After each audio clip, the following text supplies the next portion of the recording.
Je vais évoquer en quelques minutes un autre aspect induit par le projet de nouvel aéroport de Notre-Dame-des-Landes, qui est un petit peu moins connu, et qui se situe un peu à la croisée des enjeux environnementaux et économiques qu'implique ce projet. C'est l'enjeu de la métropolisation de notre département, et plus particulièrement de la région nantaise.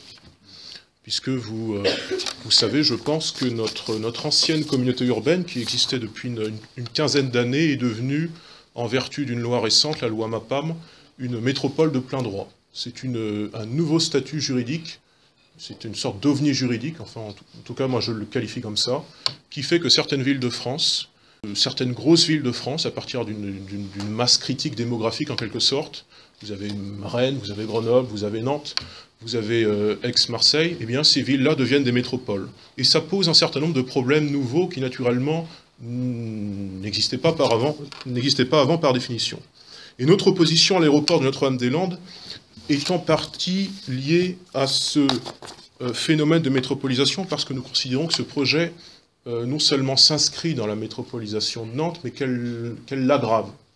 En ce sens que c'est un peu un phénomène, et je vais l'expliquer dans quelques minutes, qui s'auto-alimente. Notre opposition à l'aéroport de Notre-Dame-des-Landes est en cela différente de celle de la ZAD ou des écologistes, naturellement, puisque, je le disais en introduction, ceux-ci ne voient que l'aspect environnemental. Alors les uns, c'est plutôt dans une forme d'utopie, les autres, c'est plutôt dans une forme d'hypocrisie. Moi, je pense qu'un zadiste est peut-être sincère dans ses convictions, mais qu'il est quand même utopique. Et que, effectivement, l'utopie, l'utopos, c'est nulle part. Donc il ne va nulle part. Un élu écologiste, c'est un peu plus compliqué, parce que, nous le verrons avec le cas du sénateur Dantec, sénateur de Loire-Atlantique, il a sans doute quelques contradictions à être officiellement contre l'aéroport, tout en étant vice-président de la communauté urbaine, qui allait pour. C'est ce genre de contradictions, nous y reviendrons. Donc les uns sont plutôt utopiques, les uns sont plutôt hypocrites. Quand nous mettons pour notre part un point d'honneur à dénoncer ce projet en tant qu'outil, et c'est l'objet de mon intervention, au service exclusif de la métropole de Nantes et de la métropolisation de la région nantaise. Pour faire un bref historique, depuis le début des années 2000 et les grandes lois de réforme territoriale, c'était un petit peu avant, en réalité c'était la loi Chevènement de 1999 sur les intercommunalités, qui font que maintenant quasiment toutes les communes de France légalement sont obligées de s'inscrire dans les syndicats de communes, dans différentes formes de ce qu'on appelle des EPCI. Depuis ces lois, véritable préalable politique à la loi NOTRe, la nouvelle organisation territoriale de la République, différentes métropoles régionales redessinent donc un nouvel aménagement du territoire. Constituer à Nantes cette métropole ne se fait pas sans conséquences. Pour la Loire-Atlantique, et d'ailleurs par ricochet d'une concurrence économique accrue des territoires, qui est une concurrence tout à fait admise, enfin, qui n'est jamais avouée publiquement, mais qui est tout à fait admise dans l'inconscient de nos élites. La spécialisation économique accrue des territoires, pas au niveau de l'État, mais à un niveau infranational, et la concurrence économique de ces territoires entre eux. Par ricochet, alors constituer cette métropole ne se fait pas sans conséquence pour notre département, et par ricochet pour le territoire voisin, la Bretagne. Et dans ce contexte, le projet d'aéroport international de Notre-Dame-des-Landes ambitionne à terme de concentrer la plupart des lignes aériennes de l'ouest français pour drainer le trafic des autres aéroports environnants et atteindre un bon seuil de rentabilité. Ce qui fait qu'en gros, si Notre-Dame-des-Landes se fait, les aéroports environnants seront mécaniquement affaiblis dans leur trafic. Mais comme toute métropole, la métropole de Nantes ne se présente pas sous cet aspect, jamais. Cet aspect, c'est celui donc d'une croissance territoriale signifiant en retour l'atrophie des autres territoires. Ça, la communication institutionnelle de la métropole ne le dit jamais. Dans son travail d'auto-légitimation, moi j'estime que c'est beaucoup plus un travail d'auto-légitimation, c'est-à-dire qu'on s'attribue un certain nombre de titres.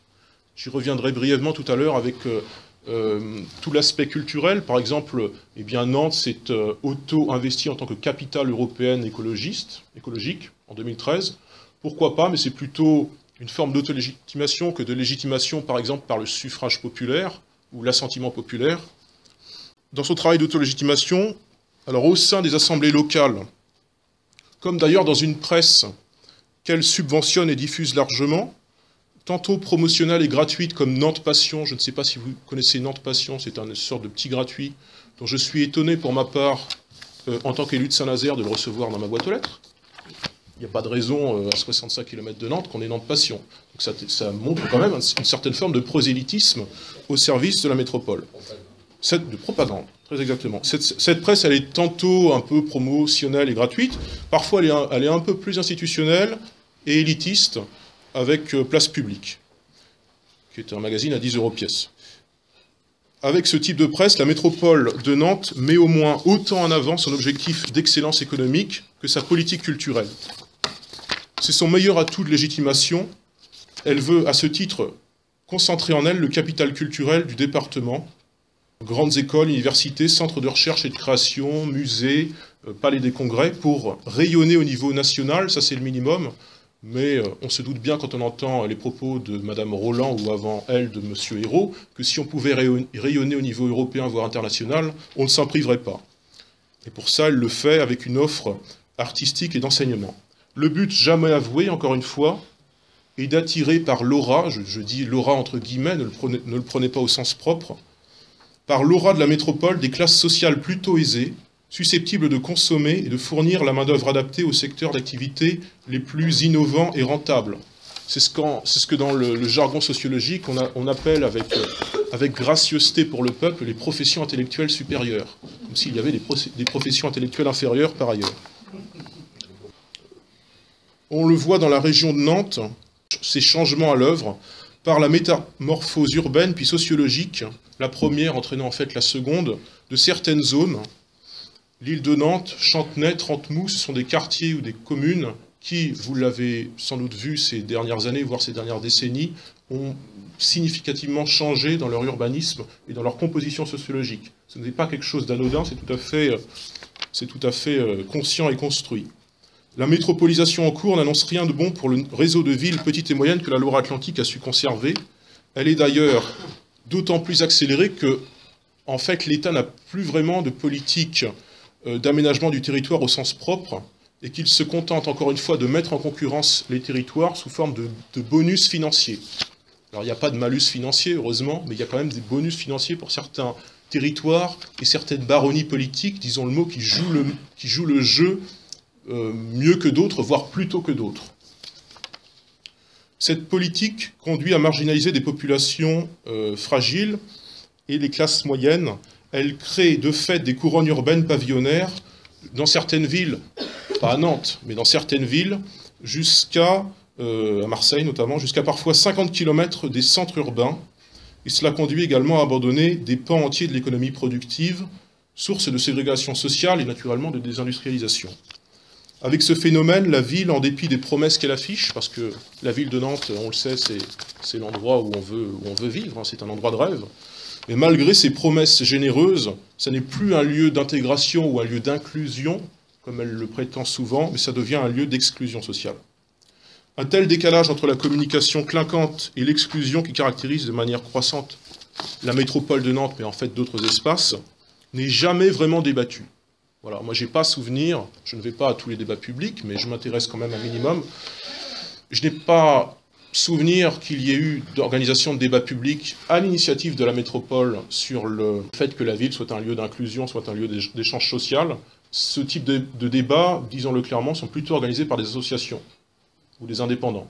Ça montre que le pouvoir politique se moque de ces questions-là. Mais pourtant, ce décalage entre la communication et la réalité, notamment la réalité sociale, était prévisible. Seuls les patriotes l'avaient prévu, dénonçant depuis des décennies les excès du système économique actuel.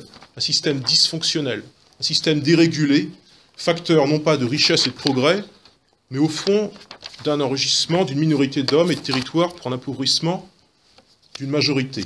Et à ce titre, une maladresse du Front National avant 2009, et la dernière campagne des élections régionales a sans doute été de croire qu'un nouvel aéroport participerait du développement économique futur de notre département. Je pense que c'est une position, vous l'avez compris, sur laquelle nous sommes globalement revenus, même s'il y a des militants parmi nous qui sont plutôt pour l'aéroport, souvent à cause de l'argument de l'emploi. Je pense que Philippe vous a expliqué combien cet argument était biaisé dans son contenu même. Mais, bon, le Front a été un peu maladroit.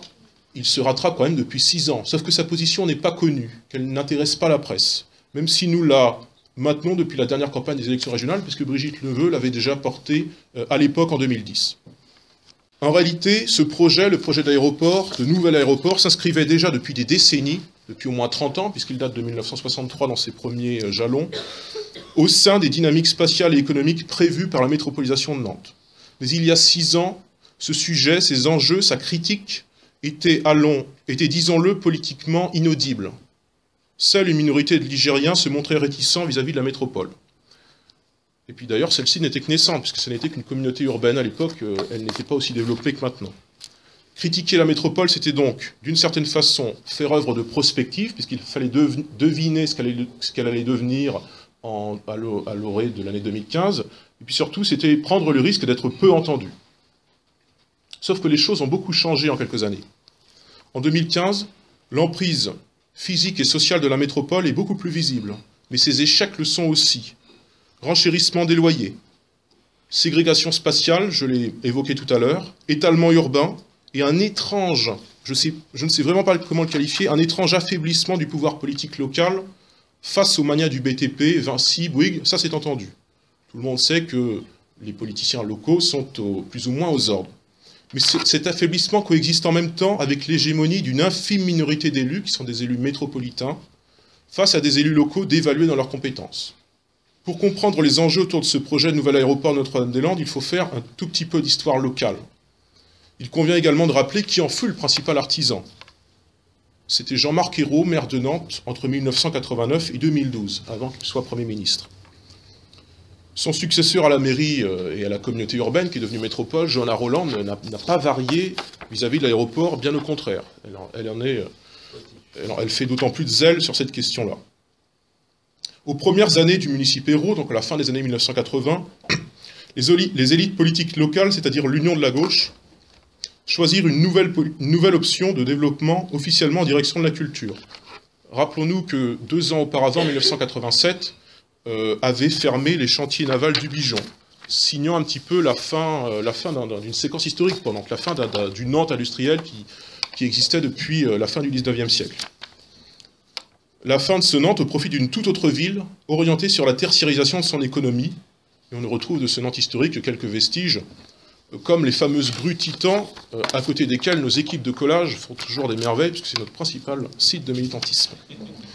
Cette nouvelle politique, enfin de collage, pas de tractage naturellement, cette nouvelle politique de développement au service de la culture se mettant en place, l'implantation des entreprises tertiaires est depuis un souci permanent de la métropole de Nantes, aux dépens des industries, aux dépens de l'artisanat, aux dépens des TPE et aux dépens des PME, naturellement. En 25 ans, Nantes et sa région ont ainsi beaucoup changé, et désormais en 2015, à Nantes comme dans les autres métropoles nantaises, l'image patrimoniale, une nouvelle image patrimoniale, celle d'un nouveau patrimoine, comme ce que vous voyez dans le centre-ville avec le Carré Fédot par exemple, cette image d'un nouveau patrimoine et cette image culturelle, là encore une certaine image culturelle plutôt élitiste, que ces nouveaux espaces dégagent devient très important, devient très stratégique pour les nouveaux décideurs politiques. Elle engendre des besoins nouveaux qui sont, par exemple, ceux du marketing territorial, enfin qui sont des besoins nouveaux que nous jugeons relativement inutiles, mais que les politiciens PS et même UMP jugent essentiels. Ce même marketing est à l'œuvre pour vanter régulièrement les bénéfices supposé d'un aéroport comme Notre-Dame-des-Landes, qui est conçu, et c'est un petit peu vicieux, qui n'est pas conçu prioritairement par ses décideurs comme une infrastructure de transport. Bien sûr, il y a cet aspect qui est très important, mais ils voudraient bien aussi en faire un lieu de vie, à caractère de lieu de passage, branché de galeries commerciales, un peu comme la gare de Nantes, qui partage cette vision pour le moins orientée du service public. Pour moi, un aéroport, c'est un endroit où des gens d'école où ils atterrissent, et il y a une phase de transit. Ça n'est pas une super galerie commerciale, ça n'est pas un second Atlantis, c'est un service public quand naturellement il n'est pas privatisé comme ce que nous voyons actuellement avec les aéroports de Nice et de Toulouse. C'est un autre débat. Ainsi a-t-on pu voir, conséquence de ce marketing territorial, je crois que c'était de mémoire en février 2013, on a vu fleurir dans le centre-ville de Nantes un certain nombre d'affiches publicitaires pour cet aéroport, qui ne le vantait pas en tant qu'infrastructure, mais en tant que futur lieu de vie. Naturellement, cette campagne a tourné court, puisqu'il y a eu ensuite tous les blocages qui sont notamment liés à la ZAD, aux différents recours judiciaires, etc. Mais il n'est pas à douter que si l'aéroport se fait, ce type de campagne sera remis en route, et l'aéroport présenté comme une plus-value, quasiment une plus-value culturelle, j'en suis à peu près certain, pour la métropole. Un avantage comparatif par rapport à ses concurrents de l'Ouest, Bordeaux et surtout Rennes. D'ailleurs, dans le système des métropoles, pour faire un bref aperçu de comment elles rivalisent entre elles, finalement, dans le système des métropoles, de tels avantages se mesurent par l'appréciation de critères tels que la taille des marchés de consommation, c'est un critère très important pour les décideurs politiques, la présence de main-d'œuvre qualifiée, la possibilité d'utiliser la sous-traitance, ce qui n'exclut pas d'ailleurs la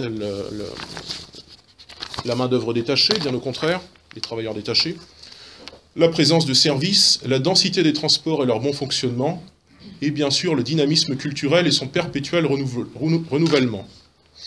Et bien de manière très révélatrice, ces éléments sont déjà présents dans les dynamiques de métropolisation de l'espace nantais. Il crée la fausse nécessité de cet aéroport, pas tant en tant qu'infrastructure de transport, encore une fois, que vecteur de métropolisation, et on voit comment la machine, finalement, s'auto-alimente.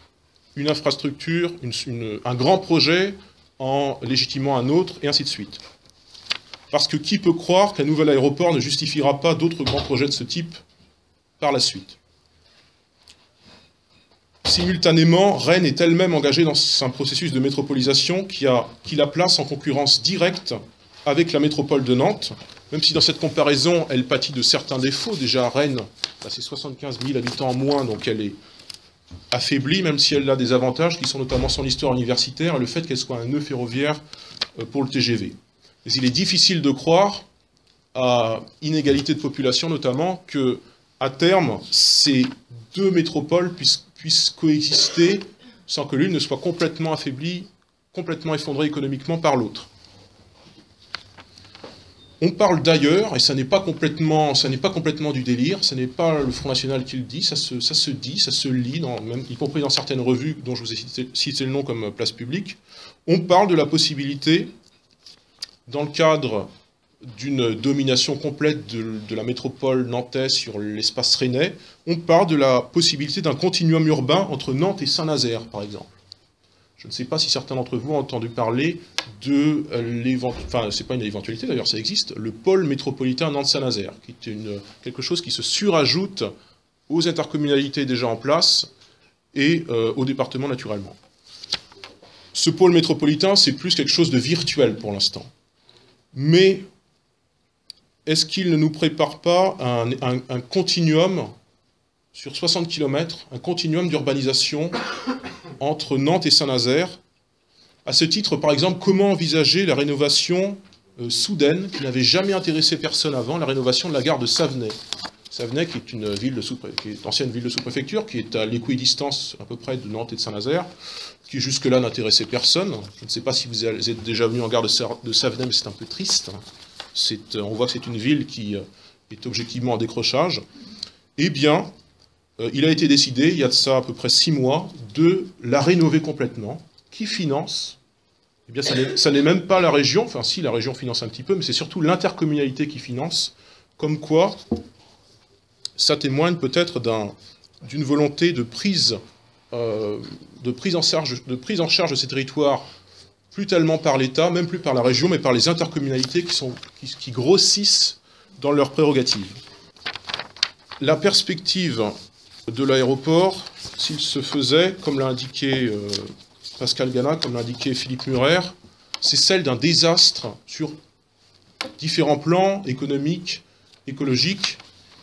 L'aspect écologique est très important parce que cet aéroport, s'il se faisait, entraînerait des pollutions multiples, la stérilisation de terres humides.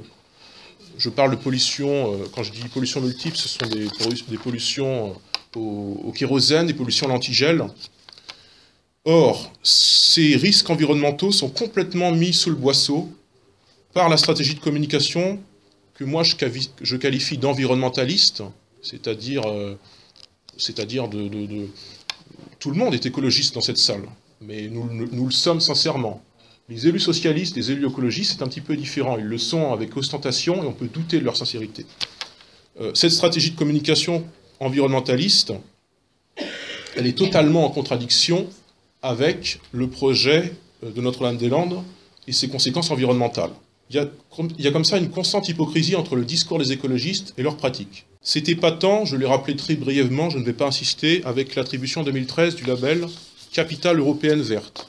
Ce type de label est à l'initiative d'un homme qui s'appelle Ronan Dantec, que je pense beaucoup d'entre vous connaissent ici, qui est le sénateur de Loire-Atlantique. C'est ce genre d'homme qui incarne au mieux l'hypocrisie des écologistes sur la question de l'aéroport Grand Ouest. Parce qu'il est officiellement contre, mais il était membre pendant plusieurs années d'une structure, la communauté urbaine de Nantes, qui encore une fois était pour. Les vues de la communauté urbaine, devenue métropole en 2015, dont le dirigeant est Jonas Roland, ces buts sont plutôt opaques en apparence, mais ils peuvent être clairement expliqués si on lit entre les lignes de la communication officielle. Ce dogmatisme de la métropole de Nantes peut même être envisagé comme un jeu de dominos. Parce que si l'aéroport se fait, un certain nombre de faits pourraient alors, je dis pourraient, c'est du conditionnel, pourraient alors s'enchaîner dans la foulée. Si l'aéroport se fait, admettons, l'aéroport de Notre-Dame-des-Landes, la libération du terrain de Bouguenais occupé par l'actuel aéroport de Nantes-Atlantique, logiquement, permettrait d'urbaniser et de densifier la banlieue ouest de Nantes. Cela devrait rendre possible l'installation d'au moins 15 000 nouveaux habitants à Bouguenais, une commune qui en compte 18 000, donc elle doublerait quasiment de population à court terme. Par la suite, un tel transfert de l'aéroport devrait entraîner en retour, pourrait entraîner en retour, le transfert du marché d'intérêt national, le mine, depuis l'île de Nantes jusqu'à Bouguenais, au plus près de la rocade. Ce serait plus stratégique. Des opérations immobilières avantageuses pour quelques géants du BTP, c'est ce qu'a mentionné M. Gana. Ces opérations pourraient alors être réalisées beaucoup plus facilement. Ce transfert pourrait susciter ces opérations. Le transfert de l'aéroport autoriserait également une révision totale des limites de construction liées à la sécurité aérienne. Parce qu'actuellement, à cause du survol aérien en vue de l'atterrissage, ce qui fait que quand les avions atterrissent à Nantes, ils sont un peu bas, et c'est un des arguments des pro-aéroports. Actuellement, à cause du survol aérien, il faut la demande d'une dérogation pour construire des immeubles de plus de 4 étages sur l'île de Nantes, qui est cette île fluviale au centre de Nantes, entre la partie nord et la partie sud de la ville. Cela ne serait plus nécessaire en cas de transfert de l'aéroport. En filigrane, cela peut expliquer d'ailleurs l'importance de l'argument du bruit. Cet argument revient très souvent dans les éléments de langage des pro-aéroports. Ça pourrait expliquer la prépondérance de cet argument dans les éléments de langage des associations pro-aéroport, de la presse, qui est plutôt la presse locale, Ouest France, qui est plutôt pour l'aéroport, et naturellement de la métropole. Conséquemment, un transfert du mine, s'il se réalisait, il y aurait désormais assez de terrain sur l'île de Nantes pour déplacer le CHU et libérer de nouveaux espaces constructibles au centre même de Nantes. Et dans le même temps, le triangle de terres agricoles situé dans l'espace comprenant Vignaux de Bretagne, La Paclay, Orvaux et Sautron deviendrait lui-même zone à construire.